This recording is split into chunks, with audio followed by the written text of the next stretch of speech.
Hey everybody, it's Chris Caddo, your Chief Performance Partner and the author of Premiership Business.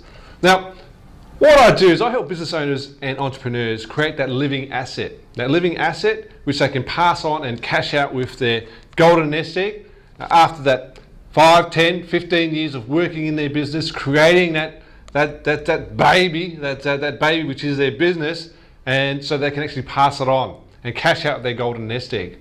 So fundamentally, that is what we do. That is how we help, and we give frameworks to people, as outlined in the Premiership Business, to how they can think through the different elements and the complexity of business so that they can create that entity, that living asset, that's a vehicle for generating revenue which they can potentially sell one day.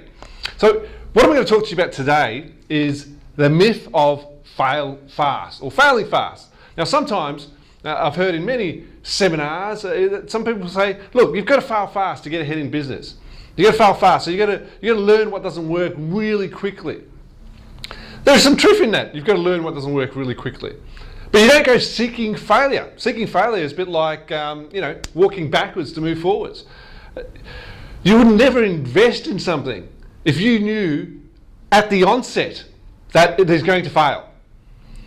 You pay for education if you're going to do that, or you pay for education if you want to learn something. But you wouldn't invest in an asset or a business, or if you knew from the onset that, hey, this is not going to work.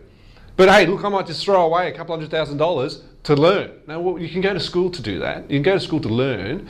If you want to start a business or you want to grow your business, you need to be in the best position possible to avoid failure. Not to say that failure, generally speaking, is a bad thing, because clearly when you fail, you've learned something.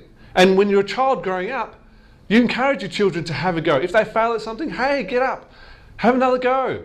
Why? Because you want them to learn from the experience. But you wouldn't go out of your way to lose your house for an experience, to fail fast. No, well, you wouldn't want to fail fast. So how do you avoid failing fast? And I guess, based from the Premiership Business and my experiences when I was a teenager, I was very lucky. If you already, you may have already heard this. I was very lucky that I got to spend a lot of time with world-class athletes. Now, people like David Colbert, Andrew Murphy. I was very lucky to spend some time with, or closely with, Linford Christie, who was a 100-meter Olympic champion and world champion. Kathy Freeman. Now, I was just in training groups that were close to themselves, and I was in proximity to see and watch from a close distance how they got ahead. Now, what are some of the three main things that, if you like, great athletes do or focus on, or three principles that they focus on working on to improve their performance all the time? And the three main things is their psychology, their strength, whether that's power or endurance, and their technique. They're constantly working on their technique. But you as a business owner, to avoid failing fast and to constantly improve and to get the best out of your investments, you must also work on these principles all the time. Now, to avoid failing fast, first and foremost, in regards to your psychology, when you invest in something or when you get yourself a new staff member, a new asset, invest in a new business, a new product line, whichever it may be, what you want to do as best as you can, and I'm not giving investment advice per se. However, if you were to follow the lines of great fund managers like the American Jim Rogers, he'll constantly say, look, I don't give investment advice. However, if you're going to invest in something, invest in what? You know. Why would you invest in what you know? You invest in what you know because you understand. You understand. You understand the circumstances and the scenarios surrounding whatever it is that you're investing in, or whatever it is, however you're trying to improve the business. And what that breeds from a psychological perspective is if you understand something, you get confidence.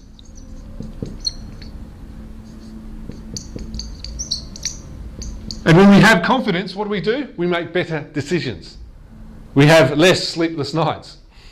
Why? Because we're confident in our decision, because we have an understanding. We know what it is that we are investing in, or what we are trying to grow, or what we are trying to deliver in terms of a product, or the people that we're trying to manage.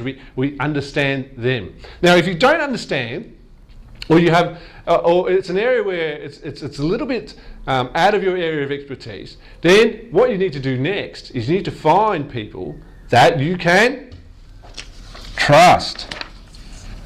Right, you find people that you can trust. Now, what's a critical element in trust? No matter what it is. Now, if it's a product line, if it's people that you know, if it's a team that you follow, or whatever it might be, what is a critical element in trust? Now, the critical element in trust is consistency. Consistency, because you have a level of trust because you got a good feel for the consistency of the experience, of the outcomes, of the actions. So people you trust, they tend to have consistency in the actions that you're expecting. They tend to have consistency in their behaviour. They also tend to have some consistency in the outcomes that they deliver. So, the first two things you need to do to make sure that you avoid failing fast is make sure you understand what it is you're trying to do. You've got a good handle of it, because that will give you confidence in decision making. And where it is that it is an element or something that's involved, where it's just out of your reach, then you find the people that you can trust to give you that appropriate advice. And how do you trust them? Or how do you know you can trust them? Because they're consistent in their actions, they're consistent in their behaviour, they're consistent in their outcomes. You trust them. And what you're doing there is also building your strength, because you're building your base of people who help you as well. So you're working on your strength by finding the people you trust who provide you consistent service. And you're making decisions on what you know and what you understand. You have that confidence. The last thing, or the third thing, I shouldn't say the last thing, because there's multiple ones, but I'm giving you three, if you like, critical things to think of to make sure that you avoid failing fast. Well, we don't go out looking for failure. Sure, failure happens, but we don't go looking for it. It's just crazy. It's just silly. You wouldn't do that.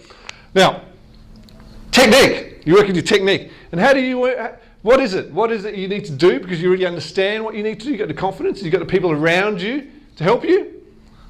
Then, it's not failing fast. You improve fast. That's what you're trying to do. You already understand what you need to do. You have the confidence in the people around you or the assets around you to help you do what you want to do. Then you just keep improving that technique. You just improve that technique. So what are we doing when we're trying to improve that technique? We're actually trying to improve our skill in delivery. Because what does skill do for you? Skill gives you efficiency and effectiveness. Oops. Gives you efficiency and effectiveness. And that's what you actually want, don't you? You're constantly refining and improving your skill, because you already know what you need to do. You have the people around you, and you're improving your skill base. You're improving your technique, so you can avoid failing fast. So, fundamentally, you need to avoid fail fast, because failing fast is just looking for trouble. If anybody says to you, oh, you need to do this, then fail fast so you can learn, what they're actually trying to say to you is, I don't know what you need to do, but if you get it wrong, learn from that and move on. But you might not have the money. You might not have the time. Who would want to put some of their investments on the line for somebody to say to you, hey, look, if it fails, it's okay because you've learned. Don't do that again. What are you talking about? That's ridiculous. You actually need to understand what you need to do. You need to have the right people, the right assets around you. Then you need to improve that skill. You need to improve fast. Improve in applying what you know. And that's how you can avoid the myth of failing fast.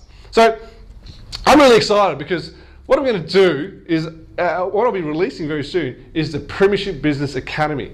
And Premiership Business Academy is where I take the knowledge that I've gained over the years working with, or being very lucky to be very close to great athletes, or being in the same training squad as great athletes. Then also my time in working for large global corporations, but most importantly, the time I've spent with great business owners, great small to medium-sized business. And they've been able to synthesize that information, and provide it in a learning outcome, and provide it in a learning context, which will help you grow your business. So I'm really excited that I'll be releasing that soon. So by all means, make sure you like the YouTube channel. Make sure you subscribe to the YouTube channel. Make sure you like our Facebook page or subscribe to our blog.